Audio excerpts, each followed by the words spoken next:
Hello friends, मैं उदय तिवारी एक बार फिर से आप लोगों के लिए लाया हूँ मध्य प्रदेश सामान्य ज्ञान, जिसमें हमने जैसे लास्ट लेक्चर में हमने बात की थी मध्य प्रदेश के भौगोलिक विस्तार के बारे में।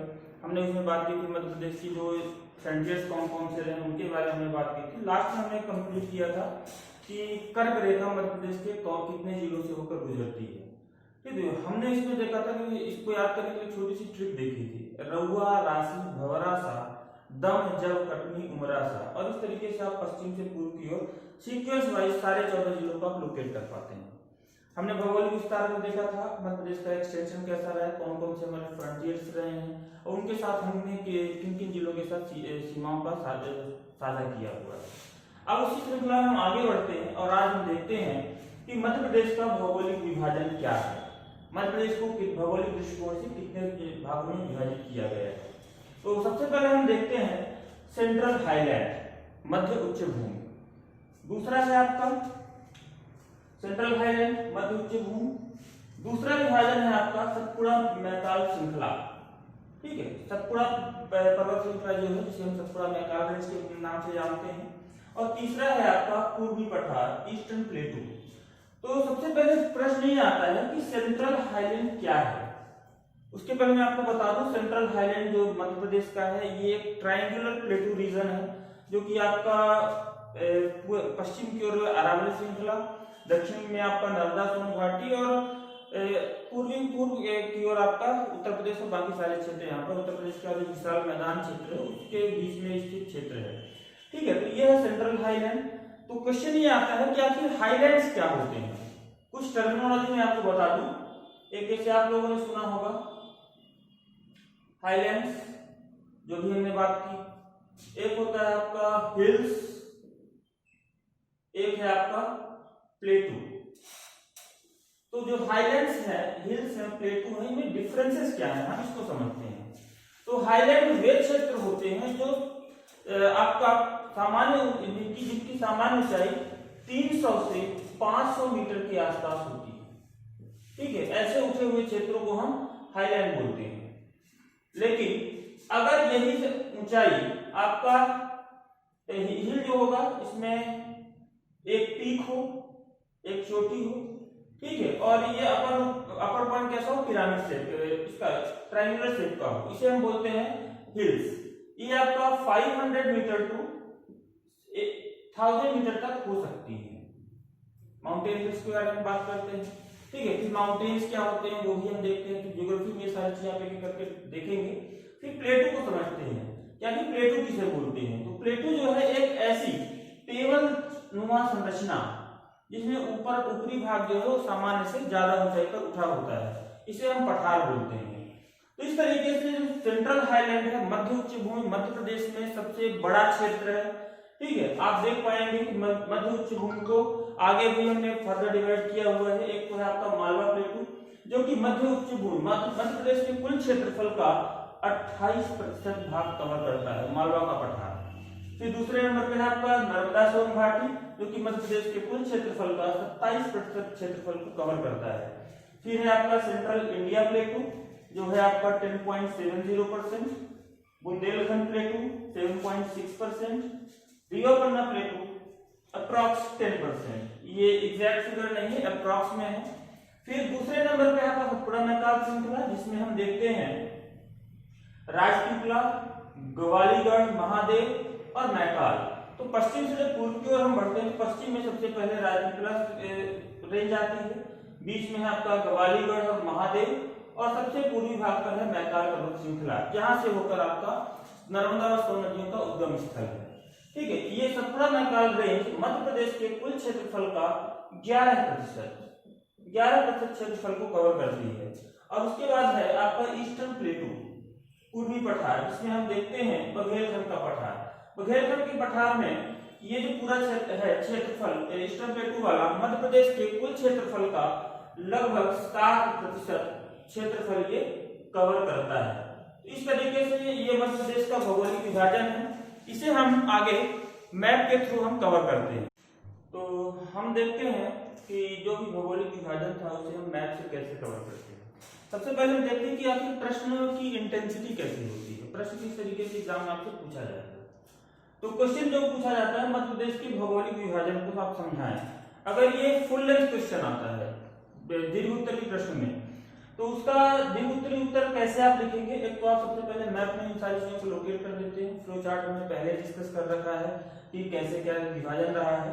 अब हम मैप में देखते हैं कि सबसे इंपॉर्टेंट जो एरिया है, सबसे पहला है आपका मध्य उच्च भूमि, जो कि मध्य प्रदेश के कुल क्षेत्रफल का लगभग 84% क्षेत्रफल कवर करता है, जिसे हमने अलग अलग भागों में विभाजित कर रखा है। तो हम देखते हैं एक मालवा का पठार है, नर्मदा सोन घाटी है। तो मालवा के पठार के पश्चिम साइड की ओर ये वाला जो रीजन है, यहाँ आपको अरावली रेंज देखने के लिए मिलती है। मालवा के पठार के बीच से ही आपको यहाँ विंध्यन कगार या विंध्याचल पर्वत श्रृंखला आपको देखने के लिए मिलेगी, ठीक है, जो कि यहाँ से गुजरती है। इसकी दो एक्सटेंशन आपको यहाँ कैमूर और भांडेर देखने के लिए मिलते हैं। इस तरीके से विंध्याचल पर्वत श्रृंखला मालवा के पठार को दो अलग अलग भागों में विभाजित करती है और मालवा के पठार के बिल्कुल केंद्र से होकर गुजरती है। मध्य उच्च भूमि लार्जेस्ट ज्योग्राफिकल रीजन है मध्य प्रदेश का, ठीक है। अब मालवा के पठार के विस्तार की अगर हम बात करते हैं, सबसे पहले हमने विस्तार में देखा, इसका जो विस्तार है 28% है। फिर इसका विस्तार में आप देख सकते हैं कि मालवा के पठार के पश्चिम में आपका अरावली पर्वत श्रृंखलाएं हैं, दक्षिण की ओर है नर्मदा सोन घाटी, पूर्व की ओर है आपका रिवरपन्ना का पठार और उत्तर की ओर आपको मिलेगा मध्य भारत और बुंदेलखंड का पठार। इस तरीके से मालवा के पठार का विस्तार हुआ। और अगर हम जलवायु की बात करते हैं तो मालवा के पठार की जलवायु एक सम जलवायु है। और एक चीनी यात्री फाहियान, इन्होंने मालवा के पठार की जलवायु को best climate of the world कहा था। तो आप देख सकते हैं बहुत ही खुशनुमा मौसम यहाँ पर रहता है, जहाँ हम देखते हैं रेनफॉल आपका 50 से 125 सेंटीमीटर के आसपास यहाँ पर वर्षा होती है। और इस कारण से यहाँ पर गर्मी और ठंड, ना तो बहुत ज्यादा गर्मी होती है ना तो बहुत ज्यादा ठंडी होती है। एक सम जलवायु का क्षेत्र है जिसमें आपको काली मिट्टी देखने के लिए मिलती है ज्यादातर मात्रा में। और एक काली मिट्टी की अधिकता के कारण यहाँ पर आप देखते हैं खरगोन और खंडवा में कॉटन कपास उद्योग बहुत ही फेमस है। साथ ही साथ आपको मालवा में देखने के लिए मिलता है सोयाबीन का सर्वाधिक उत्पादन करने वाला क्षेत्र मालवा है। पूरे देश में सर्वाधिक सोयाबीन का उत्पादन आपका मालवा में होता है, जहाँ पर आप देखते हैं उज्जैन है, इंदौर है, ठीक है, मंदसौर, रतलाम, ये सारे क्षेत्र हैं जहाँ पर इस तरह की प्रोडक्टिविटी होती है। इसके अलावा यहाँ पर जो कुछ प्रमुख जिले हैं, जैसे मालवा के क्षेत्र की हम बात करते हैं तो मालवा यानी कि इंदौर, उज्जैन, देवास, भोपाल, रायसेन, रतलाम, ये सारे जो क्षेत्र हैं आपका पूरा मालवा में ही कवर होते हैं। करीब 18 जिले हैं जो मालवा रीजन में आते हैं, तो एक बहुत बड़ा अच्छे एरिया को कवर करता है। और जैसे इंदौर के पास में ही आपका धार जिला है, धार में हम देखते हैं पीथमपुर, जो कि एक बहुत ही बड़ा इंडस्ट्रियल एरिया है, ठीक है। तो उद्योग में भी मालवा बहुत इंपॉर्टेंट है। इंदौर को मध्य प्रदेश की इंडस्ट्रियल कैपिटल भी बोला जाता है। अगर पॉलिटिकल कैपिटल भोपाल है तो इंडस्ट्रियल कैपिटल आपका इंदौर ही है, और जिसे हम मिनी बॉम्बे के नाम से भी जानते हैं। हम देखते हैं उज्जैन में जैसे कि यहाँ पर कुछ तीर्थ स्थल वगैरह भी हैं। तो तीर्थ स्थलों की अगर हम बात करते हैं तो उज्जैन में सिंहस्थ मेला लगता है, जो कि हर 12 वर्ष में कुंभ मेला जो आयोजित होता है क्षिप्रा नदी के किनारे, तो यहाँ पर उज्जैन मेला आयोजित होता है। देश विदेश से बहुत सारे टूरिस्ट और पर्यटक यहाँ पर सैलानी वगैरह आते हैं और यहाँ पर देश की स्टेट की इकोनॉमी में उनका अच्छा कंट्रीब्यूशन होता है। फिर हम बात करते हैं कुछ और इम्पोर्टेंट फैक्ट्स की। जैसे हम जब बात यहाँ पर मालवा के पठार में सबसे जो ऊंची चोटी है, 3 इंपॉर्टेंट पीक्स है यहाँ पर। एक तो आपका है जानापाव हिल, धजारी हिल और सिगार हिल। ये आपका मालवा में महू के क्षेत्र में है। तो हमने बात की सबसे जो हाईएस्ट पीक है, एक है आपका सिगार, दूसरा है जानापाव और तीसरा है धजारी। ये 3 इंपॉर्टेंट पीक हैं जो मालवा के पठार में आपको देखने के लिए मिलती हैं। सिगार सबसे ऊंची चोटी है जिसकी हाइट है आपका 881 मीटर, 881 मीटर। जानापाव महू में स्थित पीक है जहां से आपको चंबल नदी का उद्गम देखने के लिए मिलता है। तो जानापाव की जो हाइट है आपका 854 मीटर। और वहीं पास में धजारी पीक है जिसकी हाइट है अप्रॉक्स 810 मीटर। तो इस तरीके से हम देखते हैं कि मालवा का पठार का विस्तार और ये सारे इंपॉर्टेंट पॉइंट्स। तो जब कभी भी आप मेंस में लिखते हैं फुल लेंथ क्वेश्चन में, तो मालवा के पठार का विस्तार, जलवायु, मृदा, वर्षा, कृषि उद्योग, प्रमुख जिले और कुछ इंपॉर्टेंट फैक्ट्स हैं जो आप अगर लिखते हैं तो आपको पूरे नंबर मिलने के चांस बढ़ते हैं। ठीक है, तो इस तरीके से हमने यहाँ पर देखा आपका मालवा का पठार। तो हम आगे बढ़ते हैं और देखते हैं कि मध्य की भूमि का जो दूसरा पार्ट है नर्मदा सोन घाटी। तो नर्मदा सोन घाटी में हमने जैसे पहले ही बात की है कि इसका जो क्षेत्रफल है मध्य प्रदेश के कुल क्षेत्रफल का लगभग 27% है जो ये कवर करता है। अब सबसे पहले हम इसके नाम पर आते हैं। तो नर्मदा सोन घाटी, तो आप देखते हैं कि अनूपपुर जिला, जहां पर हम देखते हैं मैकाल पर्वत श्रृंखलाएं। नर्मदा सोन घाटी के दक्षिण में आपको देखने के लिए मिलेंगे यहाँ सतपुड़ा मैकाल सीरीज, ये आपका राजपीपला रहेगा। यहाँ पर आपको बुरहानपुर दर्रा मिलेगा और उसके बाद यहाँ गवालीगढ़ और महादेव पर्वत श्रृंखलाएं देखने के लिए मिलती है। फिर उसी का विस्तार हम देखते हैं मैकाल पर्वत श्रृंखला। जो मैकाल पर्वत श्रृंखला है आपका ये अर्धचंद्रमाकार या अर्धचंद्राकार संरचना है। तो एग्जाम में ये भी क्वेश्चन पूछा जाता है कि कौन से पर्वत श्रृंखला की आकृति अर्धचंद्राकार है, तो आप ध्यान रखेंगे मैकाल पर्वत श्रृंखला।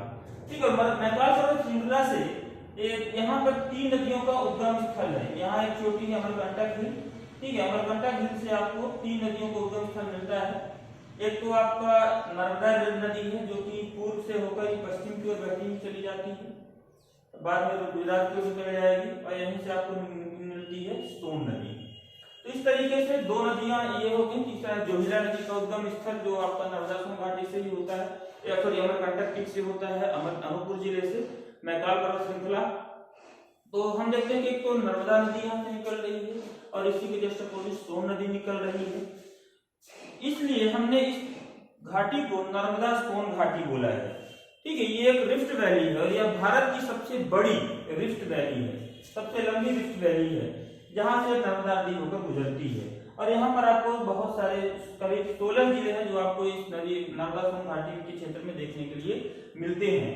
इसका विस्तार की अगर हम बात करें तो हमने पहले ही बात कर ली, जैसे दक्षिण भाग में आपको ये सतपुड़ा मैकाल पर्वत श्रृंखला देखने के लिए मिलती हैं। उत्तर भाग में आपको मालवा मिलेगा, आपका पश्चिम भाग में आपको मेवाड़ का पठार देखने के लिए मिलता है और पूर्वी भाग की ओर आपको बुंदेलखंड का पठार बघेलखंड का पठार देखने को मिलेगा और ऊपर की ओर है रीवापन्ना पठार। इस तरीके से भौगोलिक विस्तार हुआ। हम मिट्टी की बात करते हैं तो यहाँ की जो मिट्टी है वो गहरी काली मिट्टी है।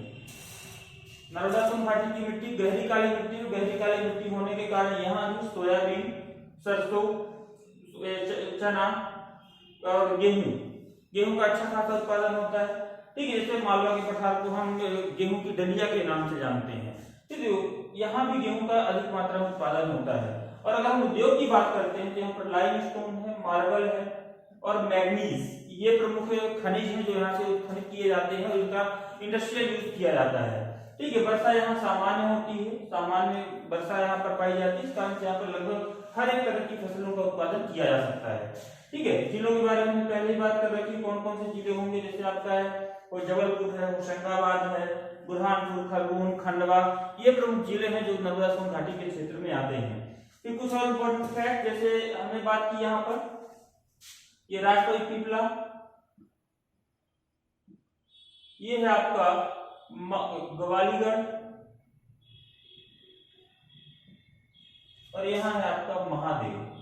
तो महादेव हिल में आपको यहाँ एक पीक देखने के लिए मिलती है जिसे हम जानते हैं धूपगढ़ के नाम से, और ये धूपगढ़ होशंगाबाद जिले में पचमढ़ी नामक स्थान पर ये पीक पाई जाती है जो कि मध्य प्रदेश की सबसे ऊंची चोटी है। ठीक है, ये धूपगढ़ के नाम से हम इसे जानते हैं, जिसकी ऊंचाई है 1352 मीटर।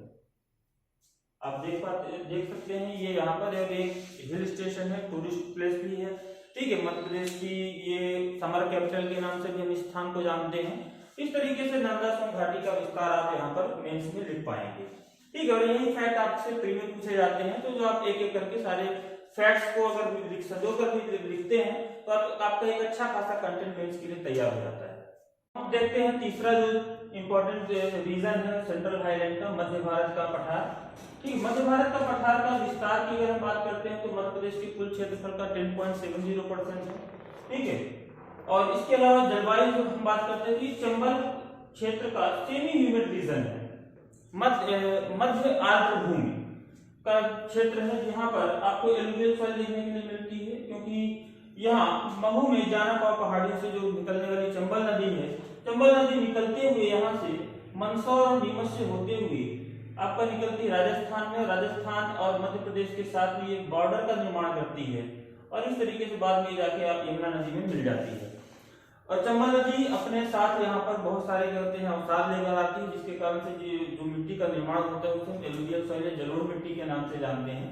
लेकिन इस क्षेत्र में रेनफॉल आपका लेस देन 75% सेंटीमीटर होती है, जिसमें भिंड एक ऐसा क्षेत्र है जिसमें सबसे कम वर्षा ग्रहण किया जाता है, जो कि आपका approx 55% rainfall 55 centimetre rainfall receive करता है भिंड। तो एग्जाम में क्वेश्चन पूछा जाता है कि मध्य प्रदेश में सबसे कम रेनफॉल रिसीव करने वाला जिला कौन सा है, तो आपको याद रखना है भिंड है।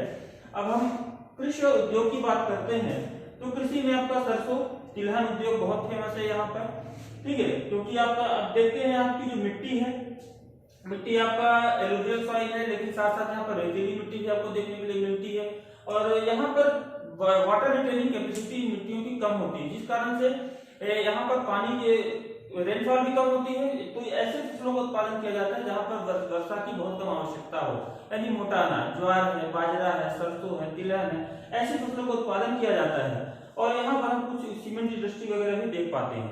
सीमेंट इंडस्ट्री के साथ आप देखेंगे शुगर इंडस्ट्री है, जैसे कैलारस वगैरह का जो क्षेत्र है जहाँ पर शुगर इंडस्ट्री हम देख पाते हैं, ठीक है, जिसमें आपका ग्वालियर, मुरैना, भिंड, ठीक है, नीमच, मंदसौर, गुना, अशोकनगर, ये सारे जो क्षेत्र हैं आपका मध्य भारत के पठार के क्षेत्र में आते हैं, ठीक है। यहाँ पर एक समस्या है, समस्या ये है चंबल नदी के द्वारा जो मिट्टी का कटाव किया जाता है, जिससे खड्ड बनते हैं, रेवाइंस या बेडलैंड्स, बीहड़ों का निर्माण होता है, और ये बीहड़ यहाँ पर डाकुओं के लिए सरल स्थली का काम करते हैं। बहुत सारे डाकू हैं जो यहाँ पर शरण लेते हैं, और ये जो इरोजन का टाइप है इसे हम गली इरोजन के नाम से जानते हैं।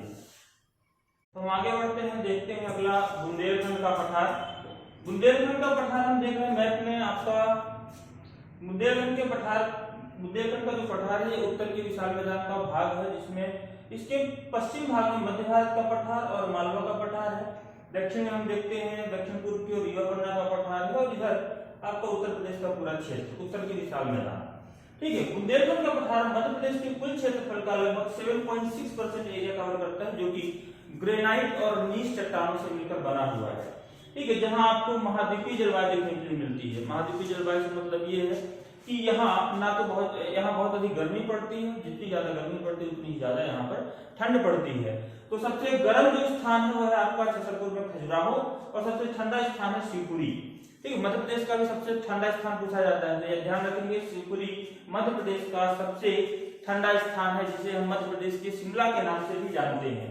यहाँ 77 से 125 सेंटीमीटर रेनफॉल होती है, जहाँ लाल मिट्टी पाई जाती है। लाल मिट्टी के अलावा यहाँ पर आपको दोमट मिट्टी देखने के लिए मिलती है, ठीक है। या आप बोल सकते हैं कि बुंदेलखंड के क्षेत्र में आपको मिक्स सॉइल देखने के लिए मिलती है, मिश्रित मिट्टी, ठीक है, जहाँ पर आपका प्रमुख जिले हैं, एक तो आपका ये दतिया वाला एरिया, ठीक है, फिर आपको निगाड़ी, टीकमगढ़, छतरपुर, ये पूरा क्षेत्र आपका बुंदेलखंड कहलाता है, ठीक है, जहाँ पर हम ज्वार प्रमुख फसल के रूप में देख पाते हैं। और उसके बाद तेंदू पत्ता जो है यहाँ पर सबसे ज्यादा फॉरेस्ट प्रोड्यूस है, क्योंकि बुंदेलखंड रीजन में जो फॉरेस्ट कवर है बहुत ज्यादा है, और ये अप्रॉक्स 30% एरिया फॉरेस्ट कवर करता है। या बोल सकते हैं मध्य प्रदेश में सबसे ज्यादा फॉरेस्ट कवर, ठीक है, परसेंटेज वाइज कहाँ है आपका बुंदेलखंड रीजन में है, जहाँ सबसे हाईएस्ट पीक है सिद्ध बाबा पीक, जो कि आपका 1172 मीटर की ऊंचाई पर होती है।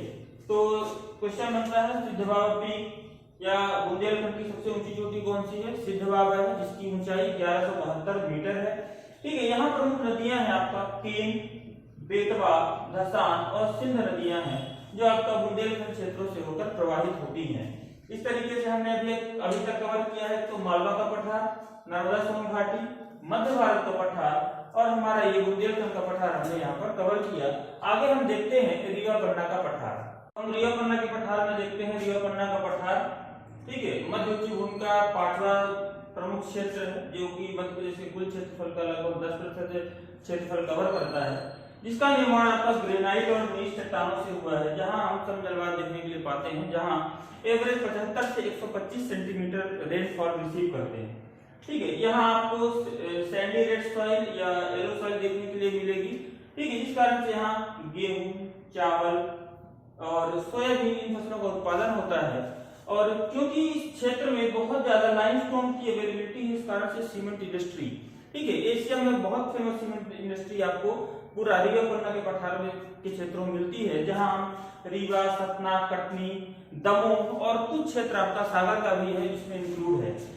यहाँ पर हम देखते हैं विंध्याचल पर्वत श्रृंखला, जो कि जिसका एक्सटेंशन कैमूर और भांडेर सीरीज के रूप में हम देखते हैं।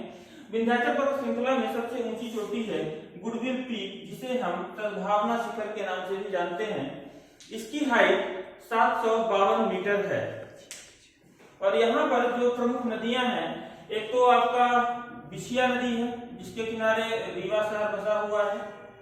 इसके अलावा आपको जोहिला नदी आपके यहाँ देखने के लिए मिलती है, टोन्स या टमस नदी आपके यहाँ देखने के लिए पाते हैं, महारा नदी आपको यहाँ देखने के लिए मिलती है। और रीवा के क्षेत्र, रीवा और पन्ना दोनों ही क्षेत्रों में आपको बहुत सारे वाटरफॉल्स देखने के लिए मिलते हैं। जैसे हम वाटरफॉल्स की बात करते हैं तो एक है आपका चचाई, बहुती, पूर्वा और क्योंटी। तो ये पियावन, ये प्रमुख वाटरफॉल है जो कि आपका रीवा जिले में पाए जाते हैं। पन्ना में आपका पांडव वाटरफॉल पाया जाता है। तो इस तरीके से प्रमुख जलप्रपात है, जिसमें बहुती जो है, बहुती मध्य प्रदेश का सबसे ऊंचा जलप्रपात है। अगला हम देखते हैं मध्य प्रदेश के भौगोलिक विभाजन में सतपुड़ा मैकाल श्रृंखला। सतपुड़ा मैकाल श्रृंखला मध्य प्रदेश के कुल क्षेत्रफल का लगभग 11% क्षेत्रफल को कवर करता है। ठीक है, जो कि नर्मदा और गोदावरी नदियों के बीच में वाटर डिवाइडर का काम करता है। हम देखते हैं ये सतपुड़ा मैकाल श्रृंखला, पश्चिम से पूर्व की का विस्तार। पश्चिम में आपका राजपीपला पर्वत श्रृंखलाएं मिलती है, फिर ग्वालीगढ़ महादेव की श्रृंखलाएं मिलती है, जिसमें सबसे ऊंची चोटी है धूपगढ़। ठीक है, ये पचमढ़ी में स्थित है, जिसकी ऊंचाई 1352 मीटर है। और इसके बाद हम देखते हैं मैकाल पर्वत श्रृंखला, जो कि जिसमें सबसे ऊंची चोटी है आपका अमरकंटक पीक। अमरकंटक आपका पाई जाती है अनूपपुर जिले में, जहां से दो इंपॉर्टेंट रिवर्स हैं जिनका उद्गम है, एक तो नर्मदा है, दूसरा आपका सोन नदी है। इसके अलावा जोहिला नदी का भी उद्गम स्थल यहाँ पर माना जाता है। इस तरीके से सतपुड़ा मैकाल श्रृंखला है। ठीक है, जिसमें हम यहाँ पर ये देखेंगे एक छोटा सा दर्रा है, बुरहानपुर दर्रा, जहां से होकर दक्षिण भारत का रास्ता निकलता है। यहीं पर हम देखते हैं असीगढ़ का किला, जो कि दक्षिण का द्वार, प्रवेश द्वार के नाम से प्रसिद्ध है। ठीक है, स्ट्रेटेजिक पॉइंट से जब हम मेडाइवल हिस्ट्री पढ़ते हैं उसमें हम देखते हैं कि इसका बहुत ज्यादा इंपॉर्टेंस रहा है, क्योंकि इसी रास्ते से होकर सारे मुगल बादशाह या सारे एम्परर्स ने दक्षिण पर विजय प्राप्त करने के लिए अभियान शुरू किया है। इसलिए ये बुरहानपुर दर्रा है, जो कि बुरहानपुर नामक स्थान पर पाया जाता है। तो सतपुड़ा मैकाल पर्वत श्रृंखला के ऊपर के हम देखते हैं, यहाँ नर्मदा सोन घाटी है, तो ऊपर की ओर आपका नर्मदा नदी का उद्गम स्थल है। नीचे यहाँ पर बैतूल में यहाँ पे स्थान है मुल्ताई, मुल्ताई से ताप्ती नदी का उद्गम स्थल है। तो इस प्रकार से यहाँ नर्मदा और ताप्ती दोनों नदियां इसके ऊपर और नीचे की ओर से प्रवाहित होती हैं। तो उत्तर में आपका नर्मदा नदी देखने के लिए मिलती है, दक्षिण में आपका ताप्ती नदी देखने के लिए मिलती है। और क्योंकि ताप्ती नदी आपका ये दो पर्वत श्रृंखलाओं के बीच से होकर बहती, इस कारण से ये भी आपका यहाँ जो उसका निर्माण करती है।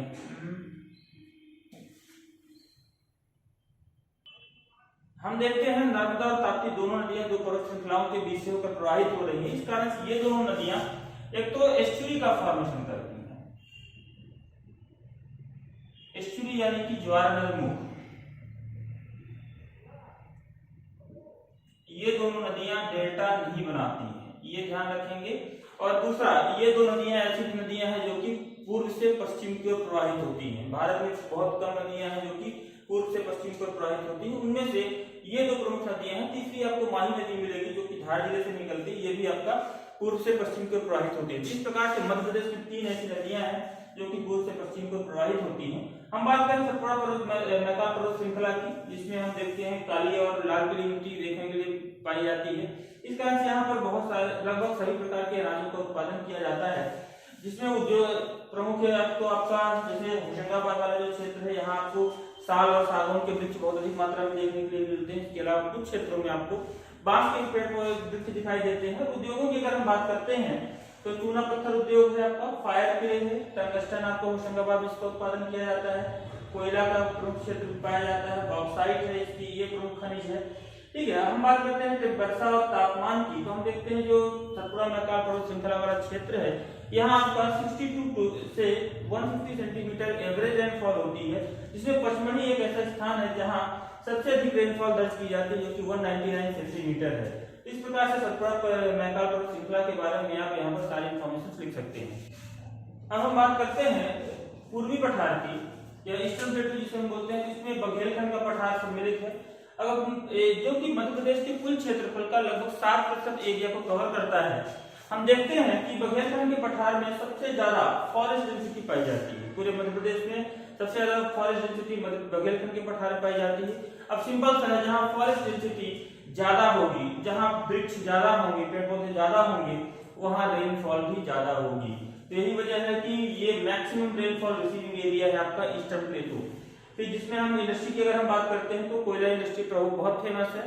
इसमें आपका जैसे जिले हैं शहडोल है, सिमरिया है, सिंगरौली है, सीधी, रीवा का कुछ क्षेत्र, तो ये प्रमुख जिले हैं जो कि बघेलखंड के क्षेत्रों में आते हैं, और कुछ क्षेत्र जो छत्तीसगढ़ में थे वो चले गए हैं। और सिंगरौली और सोहागपुर दोनों कोयले के उत्पादन के बहुत फेमस है, जिसमें हम बैढ़न को एनर्जी कैपिटल के नाम से जानते हैं। तो दोस्तों ये पूरा रहा आपका मध्य प्रदेश का भौगोलिक विभाजन, जो कि हमने यहाँ पर कवर किया है। प्री हो या मेंस हो, सारे टॉप पॉइंट्स को हमने यहाँ पर कवर किए हैं। आप कोशिश करिएगा, एक मैं छोटा सा प्रश्न देता हूँ, ठीक है, आप लिखेंगे मध्य प्रदेश का भौगोलिक विभाजन अप्रॉक्स 250 वर्ड्स में। आप ज्यादा लिखने की कोशिश करेंगे, हम बाद में उसे और प्रिसाइज करके बहुत कम शब्दों में करने की कोशिश करेंगे। तो आप लिखेंगे और आंसर सबमिट करेंगे। Thank you.